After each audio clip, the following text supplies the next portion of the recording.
Hi dears, ഇന്ന് ഞാൻ KLF-ൻ്റെ പ്രോഗ്രാമിന് പോയിട്ടുണ്ടായിരുന്നു കേട്ടോ. ഇന്ന് വൈകിട്ടായിരുന്നു പോയത്. പക്ഷേ ഞാൻ കഴിഞ്ഞ ദിവസമൊക്കെ പോകേണ്ടിയിരുന്നു എന്ന് എനിക്ക് പിന്നെ റിഗ്രറ്റ് തോന്നി. Recognized him as a young global leader of 2007. He has received an honorary doctorate from Knox College of Illinois and was presented with a Pioneer Award from the Electronic Frontier Foundation in 2006. പേര് Jimmy Donal. ഇദ്ദേഹത്തിൻ്റെ ഒരു ബുക്കുണ്ട്, 7 rules of truth എന്ന്. ആളെ കണ്ടപ്പം ഭയങ്കര happy ആയിട്ടോ. നമ്മൾ ആരെങ്കിലുമൊക്കെ കാണുന്നത് എക്സ്പെക്ട് ചെയ്തിട്ടല്ലേ നമ്മൾ പോകുന്നത്.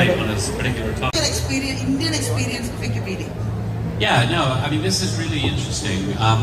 And it brings me back to a thought from, I haven't thought of it in years until just now, of many years ago, I was in Austria, German-speaking country, and I was on a little panel. കുറച്ച് സമയം അവിടെ ഇരുന്ന് പിന്നെ ഞാൻ ബുക്കിൻ്റെ സെക്ഷനിലേക്ക് പോയിട്ടോ. അവിടെ ഒരുപാട് ബുക്സ് ഉണ്ടായിരുന്നു കേട്ടോ. ഞാൻ ആഗ്രഹിച്ചതും വാങ്ങിക്കാൻ വിചാരിച്ചതുമായ ഒരുപാട് ബുക്സ് ഉണ്ടായിരുന്നു അവിടെ.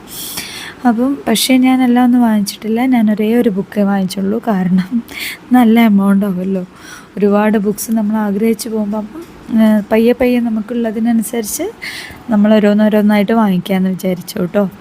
ഞാൻ വാങ്ങിച്ച ബുക്ക് ഡു ഇറ്റ് ടുഡേ എന്ന് പറഞ്ഞൊരു ബുക്കാണ് കേട്ടോ. ഞാൻ ഏകദേശം ജസ്റ്റ് ഒന്ന് റെഫർ ചെയ്ത് നോക്കിയപ്പം അത്യാവശ്യം നല്ല ബുക്കായിട്ട് എനിക്ക് തോന്നി. അപ്പം ഞാൻ വാങ്ങിച്ചു. ഞാൻ വേണമെങ്കിൽ നിങ്ങൾക്ക് അത് വായിച്ചു കഴിഞ്ഞിട്ട് അതിൻ്റെ ഒന്ന് റെഫറൻസായിട്ടൊന്ന് പറഞ്ഞു തരുന്നുണ്ട് കേട്ടോ. അതൊക്കെ കണ്ടിറങ്ങിയപ്പോഴേക്ക് സന്ധ്യ ആറായി, ഇതാ സൂര്യൻ അസ്തമിക്കാറായി. അപ്പോൾ പുതിയൊരു വീഡിയോ ആയിട്ട് വീണ്ടും വരാം. ഓക്കേ.